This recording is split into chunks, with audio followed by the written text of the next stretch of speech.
Hi, good afternoon, everyone.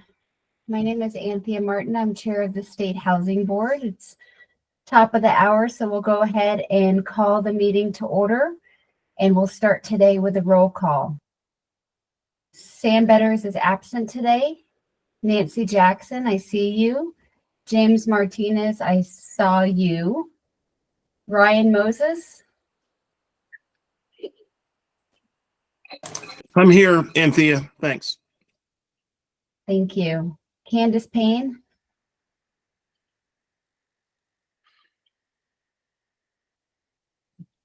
We'll come back to Candace. LaDon Sperling.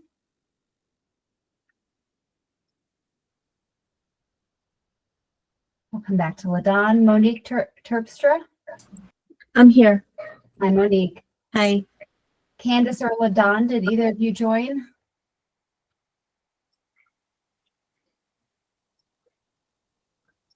All right, well, we have at least 4 members present, so we do have a quorum.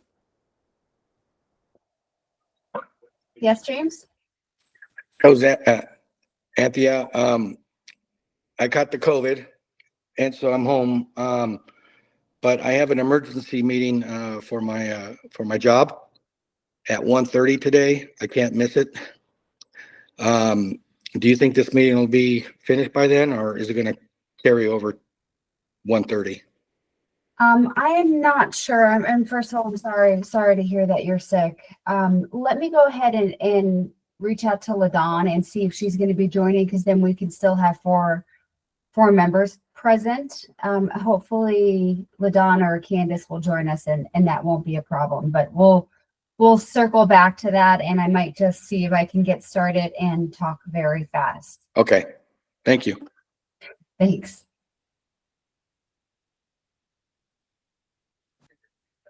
Let me just get this out. Excuse me, Anthea. This is Ryan Moses. Hey, Ryan. It appears that we still would have a quorum with yourself, Monique, Nancy, and me. In relationship to James Martinez's last line of questioning. Thanks. Oh, thanks for adding for the finance gal. I appreciate that, Ryan. We're good. All right, good. Well, let's go ahead and get started then. We can go to the next slide, please.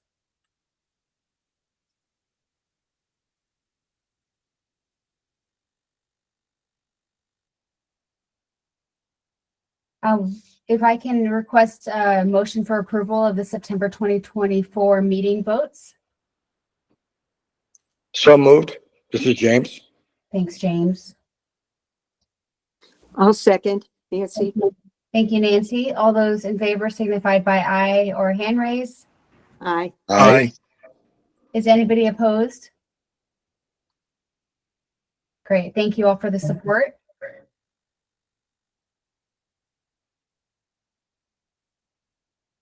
Allison George, if you could please provide the director's comments. Absolutely. Thank you, Anthea. So several updates.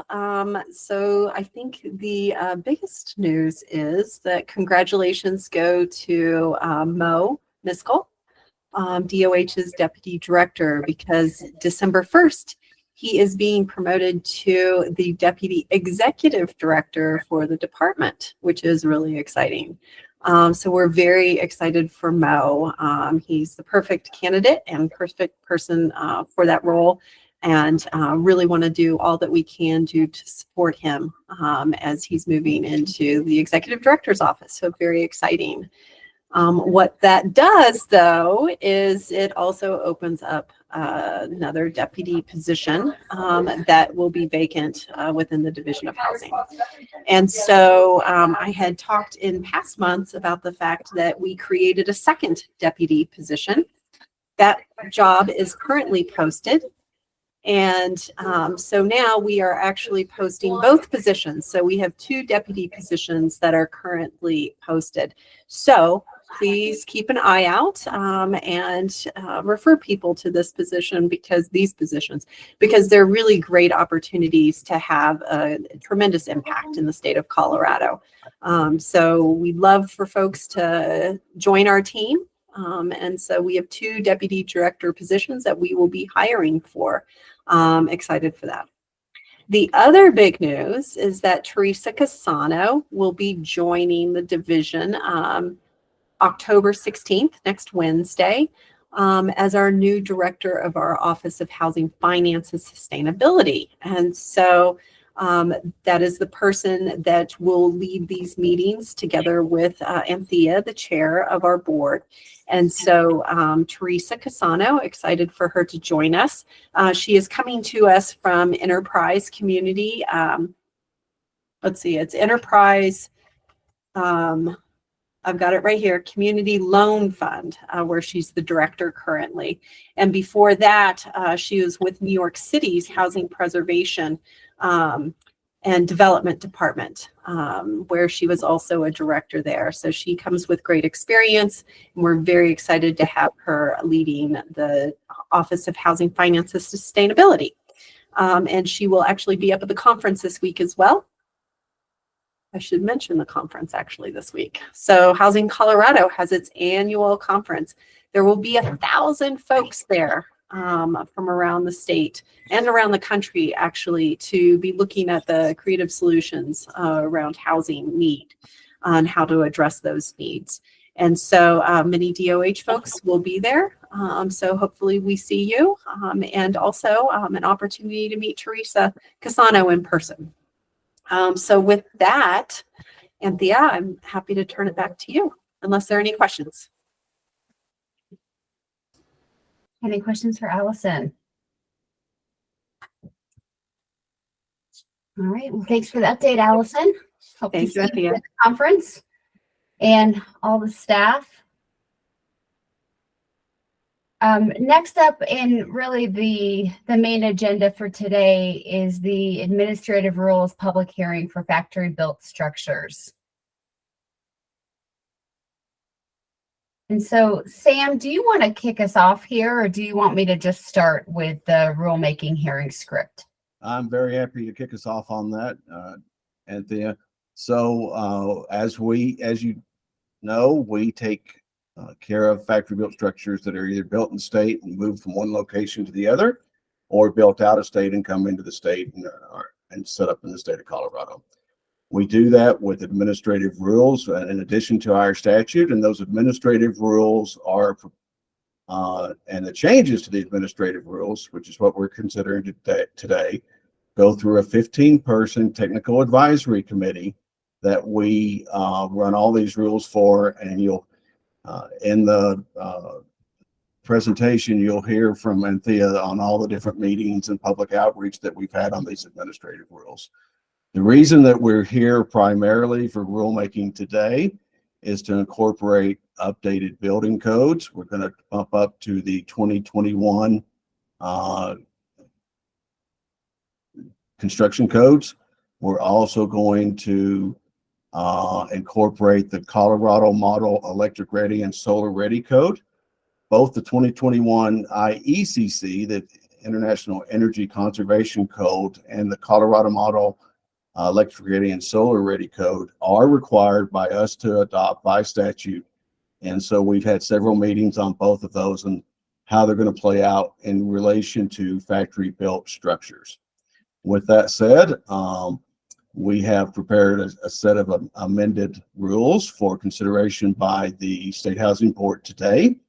And I know that we have at least 3 people that want to provide public comment, Chair Martin, when we get to that point. Great. That sounds good, Sam. I will go ahead and get started here. And James, feel free to drop off as you need to and feel better. Okay, thank you. All right. Deep breath here. I'm going to go fast. The State Housing Board is now in session for a rule-making hearing pursuant to sections 244103 and 24327071G of the Colorado Revised Statutes. I am Anthea Martin, board chair for this hearing. In addition to the other board members participating are the Director for the Office of Regulatory Oversight, Sam Albert, and the divisions in the Board General Counsel, Leanne Morrell, First Assistant Attorney General and General Counsel to the Attorney General. Also present is Donnie Featherman, the Program Manager for Building Codes and Standards.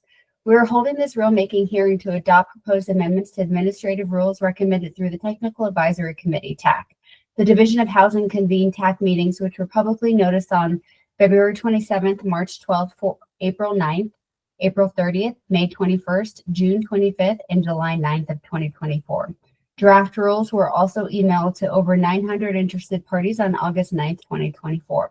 All TAC meetings were held virtually and public notice was posted on the TAC webpage. A webinar was held for all interested parties on September 4th, 2024. TAC meetings and webinars were recorded and posted to the TAC webpage. The board will consider the draft rules attached to the rulemaking notice for today's hearing and the draft rules that were further amended after legal review and staff review, and any written and oral comments entered as part of today's hearing. Written comments were received and will be briefed to the board today. Written comments will be added to the permanent record of rulemaking.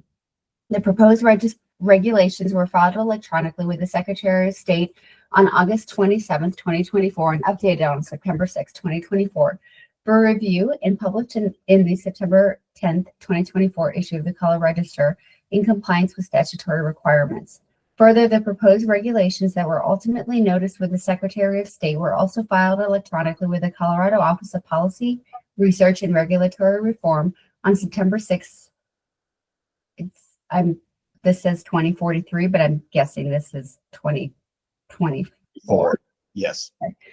And emailed to interested stakeholders as DORA regulatory notice on September 6, 2024.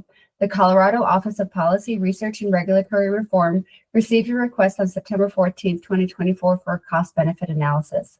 On September 20th, OPRRR denied the cost-benefit request because the rulemaking agency does not have any discretion about the substance of the rule being questioned.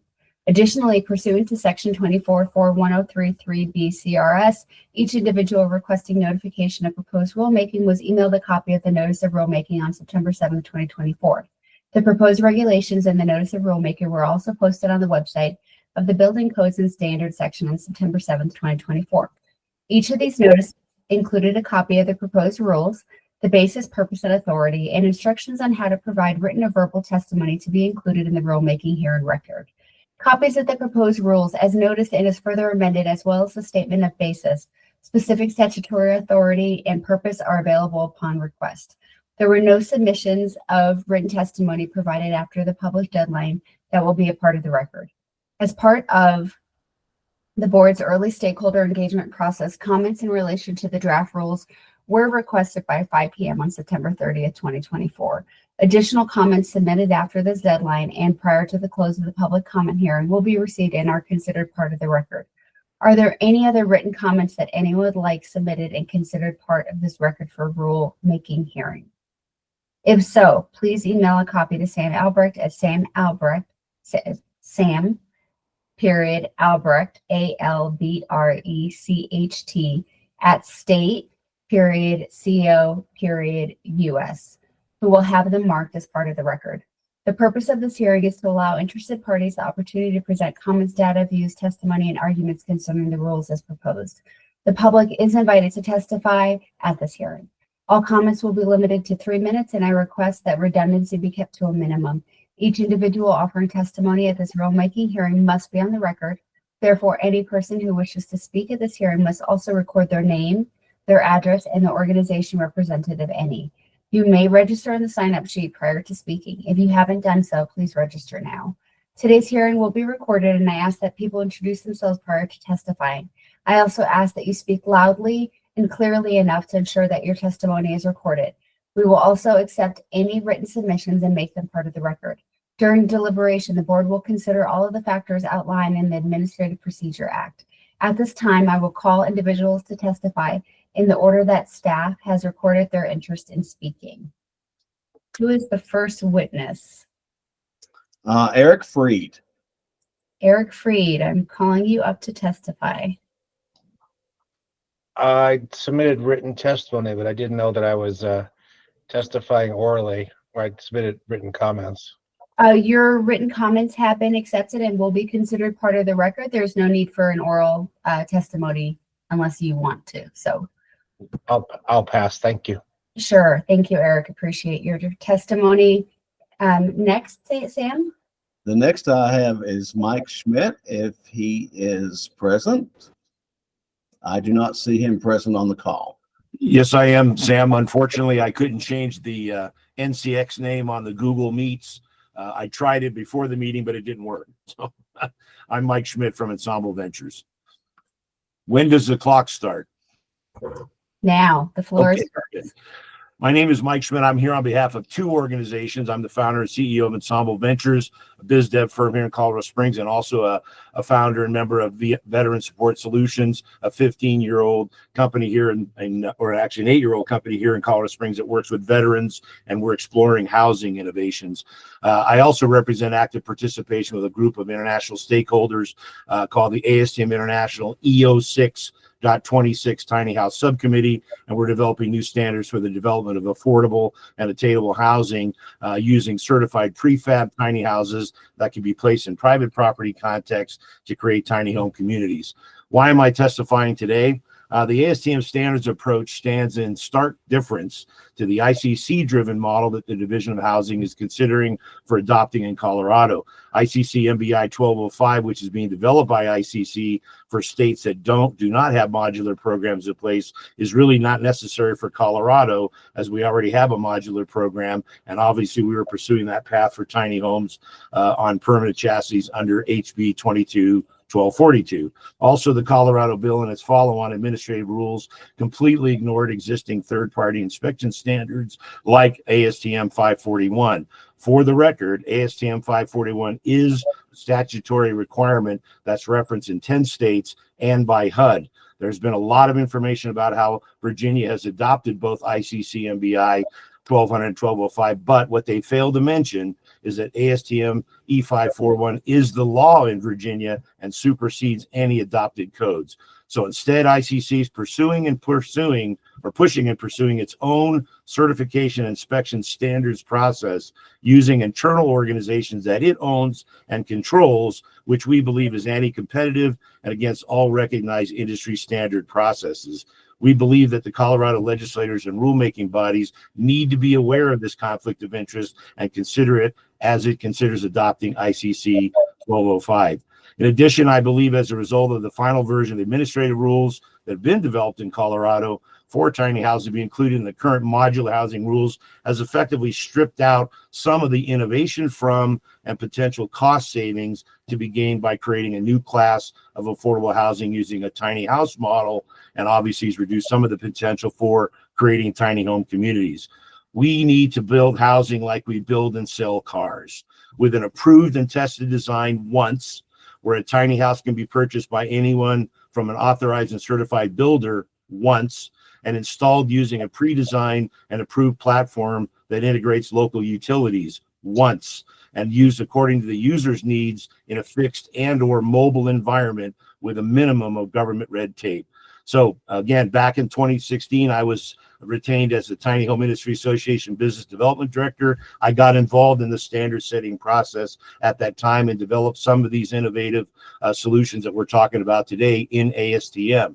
Since 2022, I did participate in the promotion of the Colorado Bill 22-1242, the Tiny House Bill, trying to apply some of these concepts and procedures and policies. But the results, it was a good start. There were a number of areas in the original bill that needed further clarification, in my opinion, to meet current industry needs, like properly defining what a tiny home is, who's it being built for, what they, the owner, can and cannot do with it, as well as a legislative addition of the bill to accommodate private property-focused tiny home community development.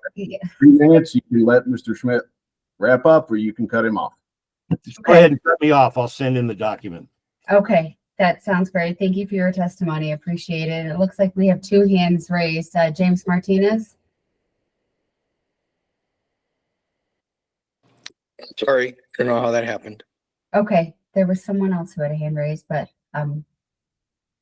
Might have been that testimony, Sam. Who is our last individual? Tawny Payton.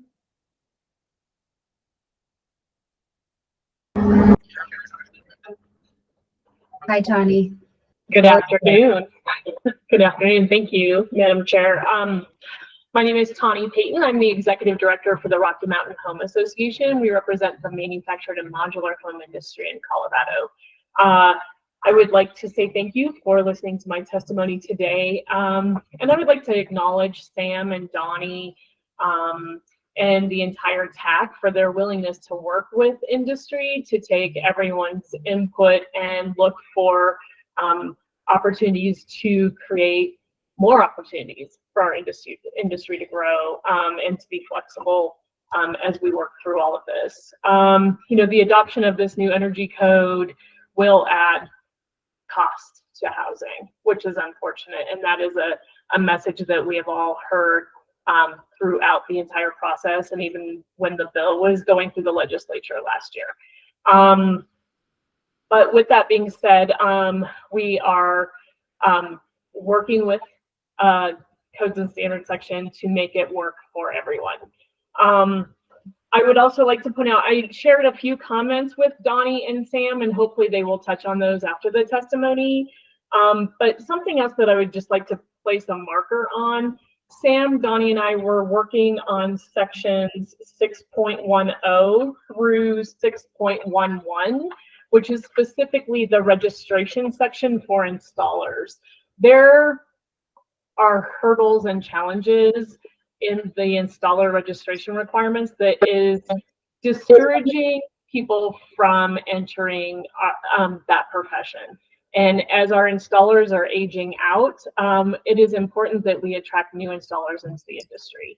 So we are working with the Codes and Standards section to come up with language that will work to allow opportunities for like internships, multiple installers to install under one company's registration, which will, encourage installers to hire installers that will stay with them versus not hire them and quote unquote train their competition, if that makes sense.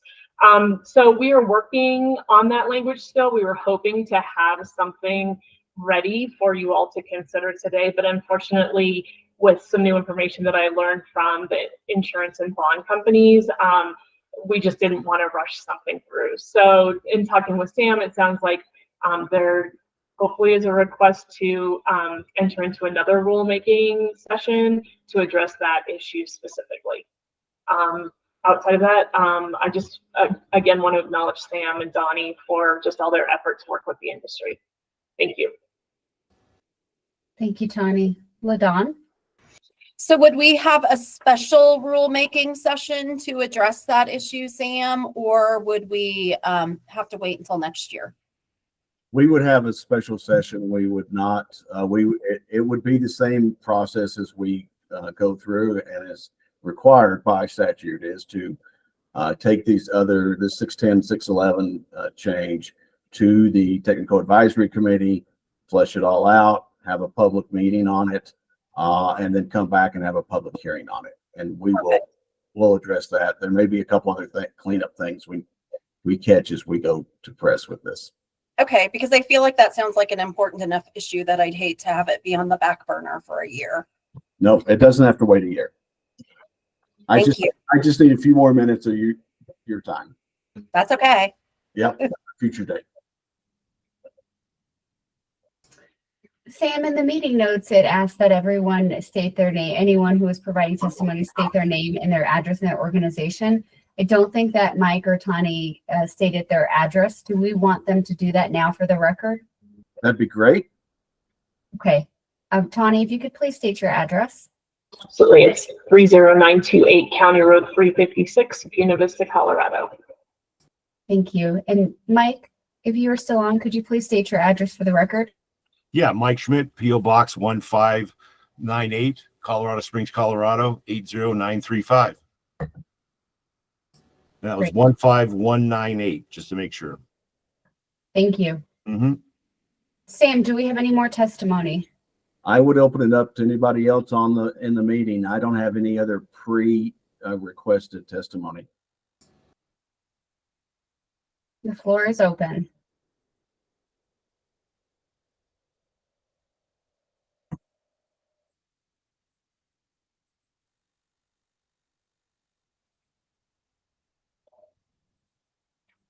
Okay, it appears that we do not have any more testimony. The comment and testimony portion of this rulemaking hearing is now closed. The board will review and consider the written and oral comments, data, views, testimony, and arguments that were submitted to the board prior to the conclusion of this hearing in conjunction with the oral comments provided here today. Before rendering a decision on the adoption of the proposed rules, would staff like to comment on the written testimony that was received before the deadline or the testimony that was provided here today?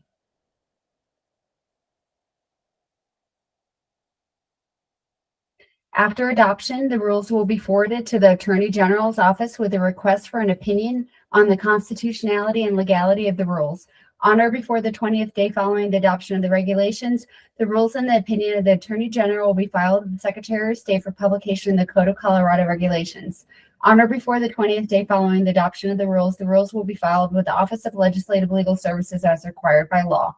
Any adopted rules become effective 20 days after publication of the adopted rules in the Colorado Register.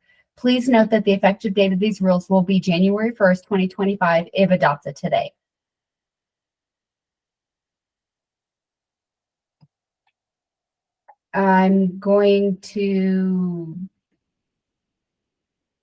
I won't call for a recess. The board will now consider the testimony, the draft rules and amendments as presented. Are there any final questions from the board? Do I have a motion to approve the rules and amendments presented today?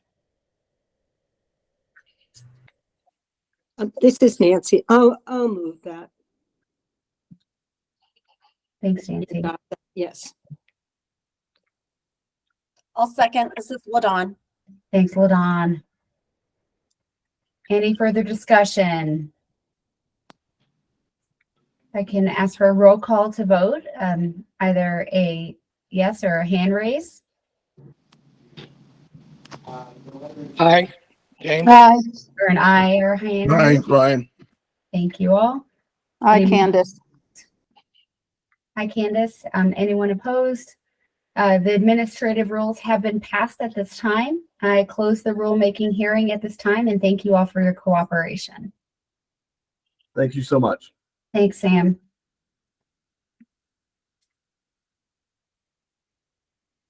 I believe that is the end of our meeting today. If we can have the agenda back on the screen, please.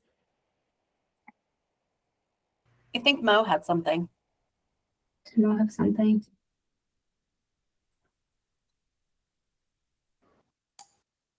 I'm not actually seeing Mo on the call. I know he was planning on leading a conversation about the state housing board's role, now that we are bound by 1308. So we might put this one off until our next state housing board meeting. Okay. Thanks, Andrew. Apologies, I have one screen today, so I don't have the agenda up. Does anyone know if there's anything else on the agenda? Any There other- is not. I have it pulled up. Good. Thank you, LaDon. All right, wonderful. Well, thank you all for your time today. We will reconvene in a couple of weeks. Thanks. Bye. Thank you. Thank you, everybody.